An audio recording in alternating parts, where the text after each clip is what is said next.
Hola, bienvenidos una vez más a Sembramente. Hoy continuaremos con la segunda y tercera parte de los increíbles poderes del señor Tanaka. Si aún no has visto la primera parte, te recomiendo comenzar por ella, para que comprendas mejor esta historia. Y ahora sí, acompáñame a descubrir cómo comenzó el increíble viaje del señor Tanaka y cuál será el desenlace final de esta bella historia. Comencemos. En el año 1978, Oscar Nekunir visitó al señor Tanaka en su casa de la Herradura. Allí compartieron un té que fue tan delicioso que Ñekunir no lo olvidó hasta el día de su muerte, 15 años después. Durante esa conversación, el señor Tanaka decidió contarle algo que nadie conocía, la verdadera historia de su vida y el origen de su extraordinaria capacidad para anticipar algunos acontecimientos. Para comprender su historia debemos viajar muchos años atrás, hasta su adolescencia en Japón, cuando tenía apenas 15 años. Vivía junto a su familia en una pequeña isla de Japón de Amami. Esta se encuentra en el archipiélago subtropical al sureste de Japón. Su padre era piloto comercial y llevaba una vida tranquila. Sin embargo, el inicio de la Segunda Guerra Mundial lo cambiaría todo. Su padre fue obligado a convertirse en un piloto de guerra. Él no se negó ya que él era un patriota. Al poco tiempo después, mientras el joven Tanaka trabajaba en una faenadora de pescado, el cual era su primer empleo, todo dio un vuelco. 7 a.m., un inicio de semana. La familia recibe una noticia devastadora. El avión de su padre había desaparecido en el Océano Pacífico.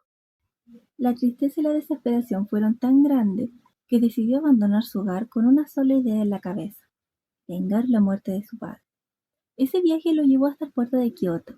Allí encontró alojamiento en una pensión, pero una tragedia cambió nuevamente el rumbo de su vida. Una explosión producto de una fuga de gas provocó un enorme incendio que dejó el edificio completamente destruido.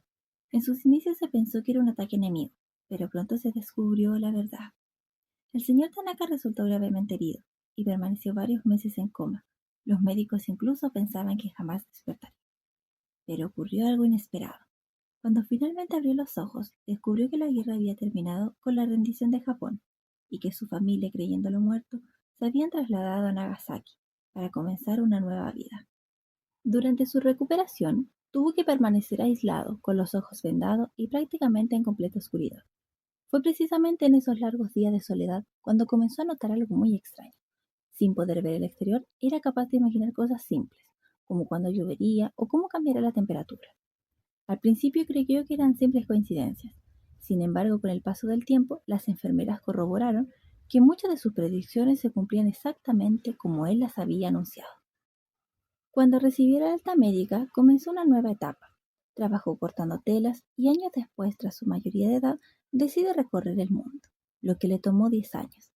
Ese largo viaje lo llevó hasta Chile, en la década de los 60, donde encontró en Caleta Recaredo un lugar que le recordaba a su tierra natal, y pensaba que sería el lugar donde sería enterrado en el cementerio del sector. En este punto ya podía predecir el tiempo, temblores, terremotos y temperaturas. Sin embargo, allí escribiría el capítulo más importante de su vida. Antes de despedirse, Oscar quiso comprobar si todo aquello era realmente cierto. Entonces le pidió una pequeña predicción. El señor Tanaka observó el cielo durante unos instantes y luego dijo: domingo 4 de enero, niebla en la costa, 12:20 despejará, y al amanecer 5 a.m. habrá lluvia. Y casi un mes después, tal como había ocurrido otras veces, todas sus predicciones se cumplieron. Desde aquel día, la fama del señor Tanaka comenzó a crecer aún más entre los habitantes de Caleta Recaredo. Cada vez eran más las personas que acudían a él para preguntarle cómo estaría el tiempo o para pedirle consejos antes de salir al mar. Con el paso de los años, sus predicciones ayudaron a prevenir accidentes y muchos pescadores comenzaron a confiar plenamente en sus palabras. Sin embargo, mientras los habitantes admiraban cada vez más al señor Tanaka, él tenía una preocupación mucho más importante. El viejo león que había rescatado tras el maremoto seguía recuperándose en el jardín de su casa. Por esta razón dejó de realizar sus largas caminatas diarias y dedicó la mayor parte de su tiempo a cuidar al animal, que aún le quedaban heridas por sanar, y tras el miedo de revelar su secreto, decidió realizarle él mismo las limpiezas. Al principio el león, con el primer toque del agua oxigenada, rugió de dolor, lo que le llevó un verdadero miedo al señor Tanaka. Sin embargo, continuó limpiándolo. Después de 2 horas de cuidado, el león ya se veía mucho más tranquilo. Fue entonces cuando ocurrió algo que parecía imposible. Justo cuando el señor Tanaka se disponía a levantarse, escuchó una voz fuerte y clara. que decía una sola palabra: gracias. Sorprendido, miró rápidamente a su alrededor. Pensó que alguien había entrado a su jardín, pero no había nadie. La voz provenía del león. Durante unos instantes creyó que todo era producto del cansancio o de los difíciles momentos que había vivido a lo largo de su vida. Sin embargo, antes de darse cuenta, se encontró en una conversación con el león que duraría casi una hora. Al preguntarle cómo le gustaría que lo llamaran, el león le respondió con una sola palabra: África. Ese era el nombre del continente donde se suponía que había nacido. Sin darse cuenta, aquel día comenzó una amistad que cambiaría para siempre la vida de ambos. Mientras todo esto ocurría antes de terminar el siglo, el pueblo se preparaba para una importante reunión convocada por las personas más influyentes de la caleta. A ellos asistieron entre otros Yolanda, quien desde la muerte de Emilio Pincheira había asumido un importante papel dentro de la comunidad como la presidenta. En aquella reunión se presentó un empresario llamado Aldous, quien tenía una casa muy grande a la cual los habitantes le llamaban el castillo. Antes de comenzar, Yolanda anunció que después de muchos años de servicio dejaría la presidencia de la comunidad. Para sorpresa de todos, Aldous propuso que el nuevo presidente fuera el señor Tanaka.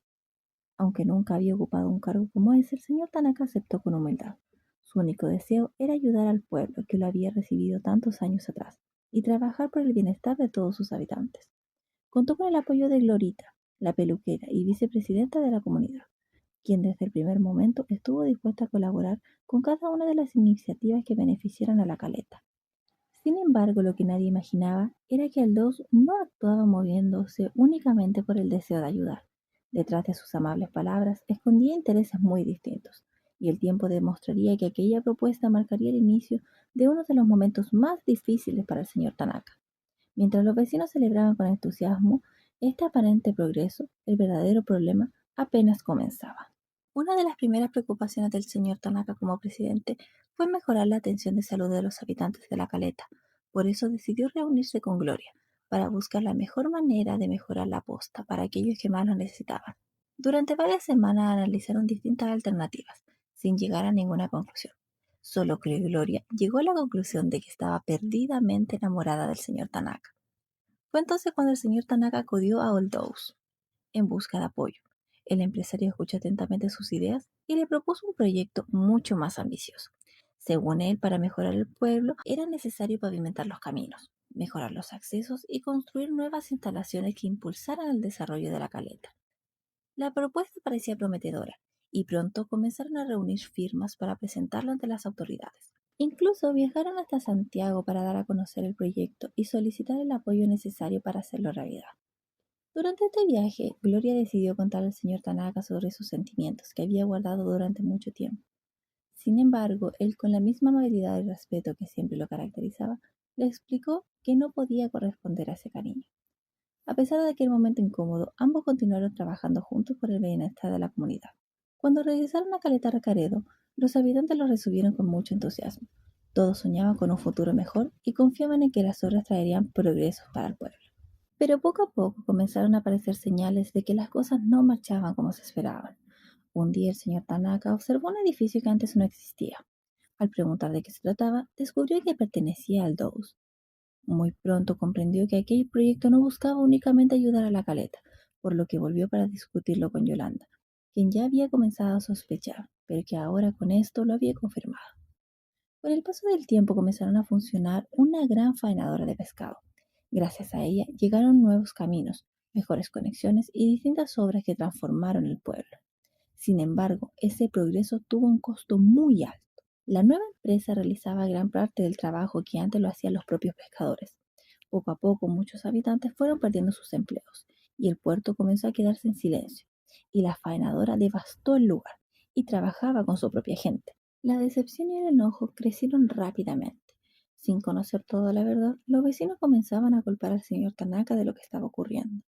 Quien durante tantos años había sido admirado por todos, pasó a convertirse en el principal sospechoso de la situación que nunca se había deseado. El golpe más duro llegó cuando apareció frente a su casa un letrero que decía: "No lo queremos aquí".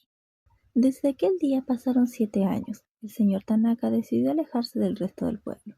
Continuó realizando todas sus tareas con la misma tranquilidad de siempre, solo que esta vez lo hacía en silencio, acompañado únicamente por África. Solo una persona siguió visitándolo con frecuencia: Era el nieto de Oscar Neculñir, y sería precisamente este joven quien poco tiempo después recibiría una importante misión por parte del señor Tanaka. El paso del tiempo hizo que el señor Tanaka comprendiera que las cosas difícilmente volverían a ser como antes. Aunque muchos habitantes seguían culpándolo por los cambios ocurridos en la caleta, él nunca respondió con enojo ni intentó defenderse. Simplemente aceptó que hay ocasiones en las que las personas juzgan sin conocer toda la verdad. A pesar de todo, nunca dejó de preocuparse por los demás. Para inicios del año 2010, el señor Tanaka invita al nieto de Neculñir a su casa, con la intención de darle instrucciones muy precisas. Tras su curiosidad, solo le dice, se viene el mar. Fue entonces que tras ese aviso, la comisión fue a visitar al señor Tanaka, para agradecerle, ya que gracias a su ayuda, las pérdidas habían sido mínimas. Pero la visita duró muy poco, ya que todos se encontraban incómodos por el pasado, y el señor Tanaka preocupado y con temor de que encontraran a África en su patio. Para un invierno, el señor Tanaka dejó que África recorriera alrededor de la casa, sin que nadie lo viera, y se sentaron juntos a tomar el sol. Entonces el león le pregunta si ha pensado en volver a su país de origen, pero el señor Tanaka le responde que ya no le queda familia en Japón. Sin embargo, mientras conversaban tranquilamente bajo el sol, África comenzó a toser. Fue entonces cuando le confesó que debido a su avanzada edad le quedaba poco tiempo de vida. También le cortó parte de su pasado. Había sido comprado por el Círculo Armando, ya que estaba viejo, enfermo, y por lo que su valor era muy económico. A partir de ese momento, África comenzó a recordar su juventud, cuando aún era conocido como Nerón. Su primer hogar fue en el Circo Bombay, donde conoció a una persona muy especial, el profesor Escudo. Tras enfermarse y permanecer aislado durante un tiempo, el profesor comenzó a visitarlo todos los días. Con paciencia le hablaba sobre la vida y le mostró un mapa donde pudo conocer el continente africano, el lugar de donde realmente provenía su especie. Aquellas conversaciones cambiaron para siempre la forma de pensar de Nerón. Gracias al profesor Escudo, comprendió la importancia de la amistad, el respeto y de la libertad. Sin embargo, con el paso del tiempo llegó el momento de despedirse. El profesor decidió abandonar el circo para comenzar una nueva vida en el pueblo del altiplano, y ambos tuvieron que seguir caminos diferentes. A pesar de la distancia, África nunca olvidó las enseñanzas que recibió de aquel hombre, que había cambiado su vida para siempre. Con la llegada de la primavera del 2010 ocurrió un hecho inesperado. El nieto de Oscar Neculñir descubrió a África en el jardín del señor Tanaka. Lejos de ocultarle la verdad, el anciano decidió contarle toda la historia, y le pidió que guardara el secreto. Tiempo después, el señor Tanaka volvió a llamarlo para confiarle una importante misión. Le contó que había tenido un sueño y que había llegado el momento de regresar a Japón. Por eso le pidió que mientras él estuviera lejos, cuidara de África. Sin embargo, los planes cambiaron cuando Belmonte, el chofer del recorrido, le avisó que un circo había llegado a la caleta, buscando al viejo león. Al comprender el peligro que corría su amigo, el señor Tanaka tomó una decisión muy difícil. Antes de partir hacia el aeropuerto, el señor Tanaka abrió por última vez la puerta de su jardín y dejó a África en libertad. Fue una despedida silenciosa, pero llena de cariño y gratitud. Después de tanto tiempo de amistad y solo verlo alejarse, le hizo una reverencia. Antes de marcharse, también dejó un gran rollo de papel encargándoselo al nieto de Oscar, que se encargaría de entregárselo a Gloria cuando llegara el momento indicado. Mientras tanto, en Caleta Recaredo, Yolanda y el profesor Marín decidieron comenzar una nueva etapa. Abrieron un local llamado El Mar. También llegó el momento de despedir a Glorita, la peluquera que se iba definitivamente a Santiago y abriría su peluquería. Fue ese momento en el que el nieto de Neculñir cumplió su misión, de entregarle el rollo gigante del que contenían largos poemas, versos y dibujos.